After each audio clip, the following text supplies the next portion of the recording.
वृश्चिक मित्रों, अगर आप शिव भक्त हैं और 22 जुलाई से सावन के सोमवार व्रत रखने जा रहे हैं तो आपको जरूरी नियम जानना जरूरी है। अगर आप इन नियमों का पालन करते हैं तो आपको व्रत की सुफल की प्राप्ति तो होगी, साथ ही महादेव का आशीर्वाद भी प्राप्त होगा। वृश्चिक जात को अगर आप व्रत रख रहे हैं तो जानिए यह 5 विशेष बातें। सावन के माह में प्रतिदिन सूर्योदय से पहले उठकर पानी में कुछ काले तिल डालकर स्नान करना चाहिए। सुबह सूर्य को हल्दी मिश्रित जल अर्पित करना चाहिए।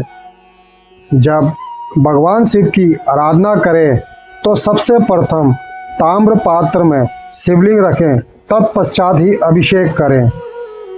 भगवान शिव का अभिषेक जल या गंगा जल से होता है, परंतु विशेष मनोकामनाओं की पूर्ति के लिए दूध, दही, घी, शहद, चने की दाल तथा काले तिल आदि सामग्रियों से भी अभिषेक विधि को पूर्ण किया जा सकता है। शिव अभिषेक के पश्चात ओम नमः शिवाय मंत्र के द्वारा सफ़ेद पुष्प, सफ़ेद चंदन, चावल, पंचामृत, सुपारी, फल और गंगा जल, अगर गंगा जल नहीं उपलब्ध है तो स्वच्छ जल से भगवान शिव के साथ माँ पार्वती की पूजा संपन्न करनी चाहिए। वृश्चिक जातक व्रत वाले समय पर साबूदाने की खिचड़ी, राजगिरे के आटे की रोटी या मोरधन आदि को खिचड़ी दोनों समय ग्रहण करते हैं। यह व्रत का सही तरीका नहीं है। अगर आपको कोई समस्या नहीं है तो बिना कुछ खाए जल पर निर्भर रहकर व्रत कर सकते हैं, परंतु अगर ऐसा नहीं कर पाते तो फल का सेवन करके व्रत को पूर्ण करें। सावन माह में वृश्चिक जातक के लिए कुछ व्रत के तरीके।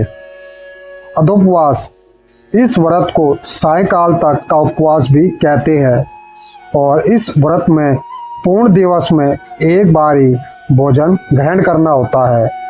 इस व्रत में रात का भोजन ग्रहण नहीं किया जाता। रसोपवास, इस व्रत में अन्न तथा फल का सेवन नहीं किया जाता, केवल फलों और सब्जियों के रस, जिसे हम जूस भी कहते हैं, उसका सेवन किया जाता है। परंतु आपको ध्यान देने की ज़रूरत है कि दूध का सेवन इस व्रत में वर्जित है। उपवास, अगर आप व्रत में सिर्फ फलों का सेवन करते हैं तो यह फलोपवास होता है, परंतु अगर आपके पास फलों की समस्या है तो पकी हुई साग सब्जी ग्रहण कर सकते हैं।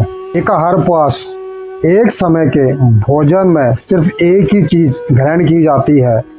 उदाहरण के लिए जैसे सुबह के समय अगर रोटी खाई जाए तो शाम को सिर्फ दूध और दूसरे दिन सुबह को कोई फल। पूर्णोपवास, बिल्कुल स्वच्छ जल के अतिरिक्त और किसी चीज़ का बिल्कुल ग्रहण न करना पूर्णोपवास कहलाता है। इस उपवास में उपवास से संबंधित बहुत सारे नियमों का पालन करना होता है। जय माता दी।